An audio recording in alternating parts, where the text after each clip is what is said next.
manos e manas, hoje eu tô aqui com um vídeo trazendo um pedaço mais ou menos, eu não digo que é uma rotina, mas eu digo que é um pedaço da minha rotina, de como eu estudo. Na verdade, eu estudando, meus pais já me perguntaram umas 5 vezes por aí, e dessas 5 eu errei umas 3 ou 4. Por aí, bom. Então a minha mãe pediu pra eu ler rapidinho aqui. E são 2 capítulos, tá bom? Então, o que eu vou falar é da unidade 8. Os capítulos são o 8 e o 9. Unidade 8 e 9. A busca... Peraí que eu tô lendo de ponta cabeça, gente. Não, é o bandeirante e a busca por riquezas. Mas o que isso daí tem a ver, né? Eu não sei. Essa foto. Eles vão procurar a riqueza aí? Sei. Então eu vou ler. Gente, se parar e parar o vídeo e eu ainda tô lendo, é por causa da memória, né? Vocês já sabem disso. Então eu vou ler. Temão. Em direção ao interior, expandindo as fronteiras e ocupando o interior. Isso daí é pra prova, tá, gente? Que vai ser hoje. Não quer nem ver. A ocupação do interior e a expansão das fronteiras territoriais da colônia devem-se principalmente a 3 tipos de expressões: as entradas, as bandeiras e, posteriormente, as monções. As entradas eram organizadas pela autoridade colonial desde o século XVI, saíam de diversas partes da colônia e tinham como objetivo principal encontrar metais preciosos. As bandeiras eram organizadas pelos colonos paulistas.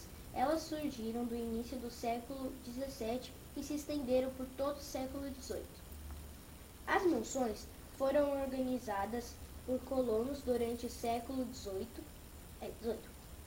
Eram expedições fluviais que se deslocavam pelos rios e saíam de São Paulo com destino às regiões mineradoras dos atuais estados de Mato Grosso e Goiás. Aqui tem uma foto de uma monção.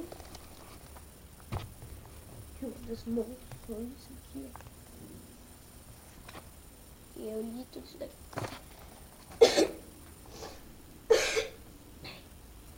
As bandeiras. Entre os séculos XVI e XVIII, os grupos de colonos paulistas organizavam expedições em direção ao interior. Os principais objetivos eram capturar indígenas a fim de torná-los mão de obra escrava e encontrar ouro, prata e pedras preciosas. Essas expedições foram chamadas de bandeiras e seus integrantes receberam o nome de bandeirantes. As principais consequências das bandeiras foram a descoberta de minas de ouro, a expansão territorial da colônia, a fundação de diversos povoados, vilas e cidades, e a escravização e a morte de milhares de indígenas.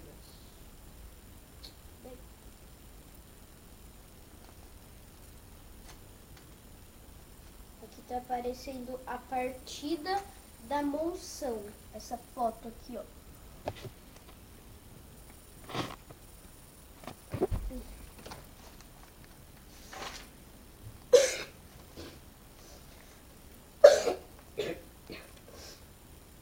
Tema 2. Os indígenas e as bandeiras.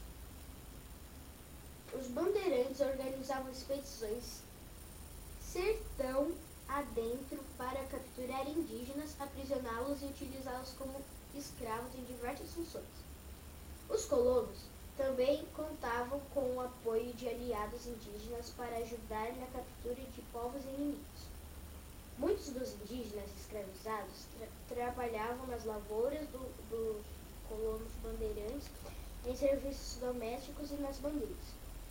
A importância da mão de obra indígena. Gente, eu já gravei isso daqui, tá? Sem o grande número de indígenas escravizados, dificilmente os colonos teriam sucesso em suas expedições. Os indígenas eram os cozinheiros, caçadores, eram guias, carregavam mantimentos, abriam clareiras, plantavam e colhiam. Plantavam e colhiam. E eles também sabiam diferenciar os frutos bons dos venenosos e conheciam as ervas medicinais.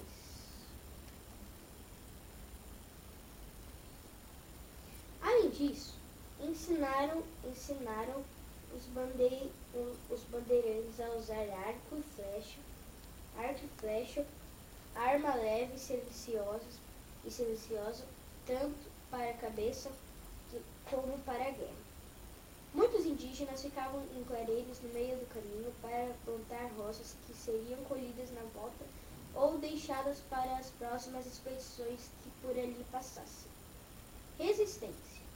Os indígenas lutaram contra a escravidão e a perderam de suas terras. Em geral, esses confrontos resultaram no extermínio de grande número de indígenas e na escravização de outros.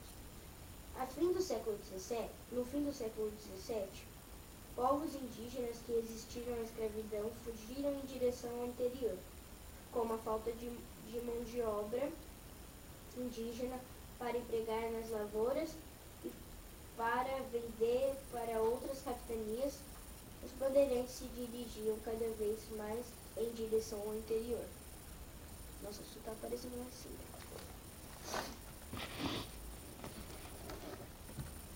Alguns colonos da capitania de São Vicente foram então em direção ao sul para capturar indígenas e para explorar os campos em busca de gado.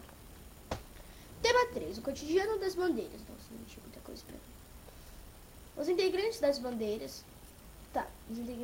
As expedições bandeirantes eram organizadas e lideradas por um chefe, cujo nome era o mesmo da bandeira, como Raposo Tavares, Fernão Dias Pais e Barba Gato. A maioria dos integrantes das bandeiras era composta de indígenas escravizados. Havia também colonos paulistas, mamelucos e poucos colonos brancos, portugueses e seus descendentes. Os colonos paulistas que integravam as bandeiras eram, geralmente, agricultores, pequenos comerciantes e aventureiros, todos em busca de enriquecimento. Esses colonos já haviam incorporado